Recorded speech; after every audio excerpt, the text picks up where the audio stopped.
Hi hello അസ്സലാമു അലൈക്കും. ഇതാണ് നമ്മളെ ചീരച്ചേമ്പ് കേട്ടോ. ഇത് ചീരച്ചേമ്പ് എന്ന് പേരുള്ളൂ, ഇത് ചേമ്പൊന്നല്ല. ഇത് ഒരു ചീരൻ്റെ ഒക്കെ ടേസ്റ്റ് തന്നെയാണ്. നമ്മൾ തോരൻ വെച്ചാൽ അടിപൊളിയാണ് കേട്ടോ, നല്ല ടേസ്റ്റാണ്. ഇതൊരു ചൊറിച്ചിലോ കാര്യങ്ങളോ ഒന്നും ഉണ്ടാവില്ല. ഇത് ഏത് കാലത്തും നമുക്ക് വിളവെടുക്കുക, കഴിക്കാം. ഇതിൻ്റെ അടിയിൽ ചേമ്പൊന്നും ഉണ്ടാവില്ല കേട്ടോ, ഒന്നും ഉണ്ടാവില്ല. നമുക്കിതിങ്ങനെ തൈ പറിച്ച് അതിൻ്റെ വേര് കൊടുക്കാനെടുത്ത് പിന്നെ മണ്ണിലേക്ക് നടുക, അതാണ് ഇത്രേ ഉള്ളൂ പണി. അല്ലാതെ ചേമ്പൊന്നും ഉണ്ടാവില്ല അടിയിൽ. ഞാനിതാ ഈ ചേമ്പ് മുറിച്ചെടുത്ത് നല്ലോണം കഴുകി വൃത്തിയാക്കി കൊടുത്തിട്ടുണ്ട് കേട്ടോ. നല്ല ടേസ്റ്റാണ് കേട്ടോ ഇത്.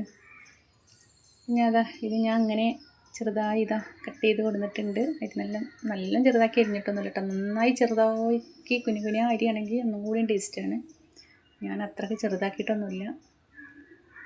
ഞാനിതാ തണ്ടും ഇലയും കൂടി ഒന്നിച്ചാണ് കേട്ടോ കൂട്ടിയിരിക്കണേ.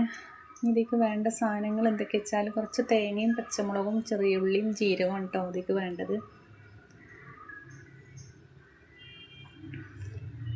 അത് മിക്സിയിലിട്ട് നമുക്കൊന്ന് ചതച്ച് കൊണ്ടുവരാം കേട്ടോ. അരയണ്ട കേട്ടോ, ഒന്ന് ചതച്ചാൽ മതി. നമ്മളിതാ ഒരു ചട്ടി അടുപ്പത്ത് വെച്ചിട്ടുണ്ട്. ഞാനൊരു മൺചട്ടിയിലാണ് കേട്ടോ ഇത് ഉണ്ടാക്കണേ.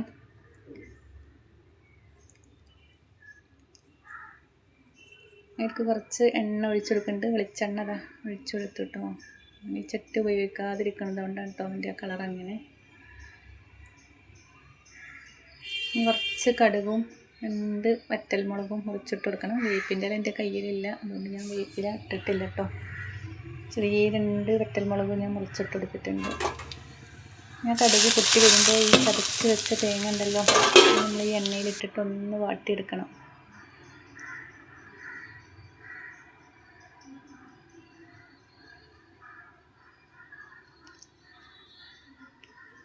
നല്ലോണം വാടൊന്നും വേണ്ട കേട്ടോ, ചെറുതായിട്ടൊന്ന് വാടിയാൽ മതി. ഇനി ആ ഇല നമ്മൾ കൈക്ക് ഇട്ട് കൊടുക്കട്ടോ. ഇതിക്ക് ആദ്യം തണ്ടും ഇലയും വേറെ വേറെയാണ് വേണ്ട കേട്ടോ. ഞാൻ രണ്ടും കൂടെ ഒന്നിച്ചരിഞ്ഞു, പിന്നെ ഒന്നിച്ച് കിടക്കട്ടെ എന്ന് വിചാരിച്ചു. ആദ്യം തണ്ടിട്ട് കൊടുത്തിട്ടാണ് പിന്നെ ഇല ഇട്ട് കൊടുത്താൽ മതിയായിരുന്നു. അങ്ങനെ ചെയ്തു, കുഴപ്പമില്ല. കുറച്ചധികം വേവിക്കണം എന്നുള്ളൂ.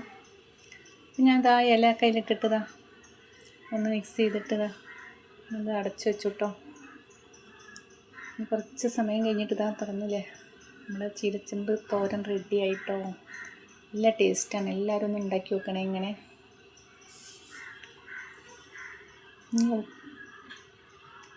തേങ്ങ അധികം വേണ്ടവർക്ക് അധികം ഇടാം, കുറച്ച് വേണ്ടവർക്ക് കുറച്ചിടാം കേട്ടോ. ഞാൻ അധികം തേങ്ങ ഇട്ടിട്ടില്ല കേട്ടോ, കുറഞ്ഞ തേങ്ങ ഞാൻ ഇട്ടിട്ടുള്ളൂ. നല്ല ടേസ്റ്റാണ് കേട്ടോ, അടിപൊളി ടേസ്റ്റാണ്. ഒരു ചെറിയൊരു തൈ വെച്ചാൽ മതി, പെട്ടെന്ന് അത് ഉണ്ടായി കിട്ടും. അപ്പം ഇത്രയേ ഉള്ളൂ. ഇഷ്ടപ്പെട്ടാൽ ലൈക്ക് അടിച്ച് സപ്പോർട്ട് ചെയ്യാം കേട്ടോ.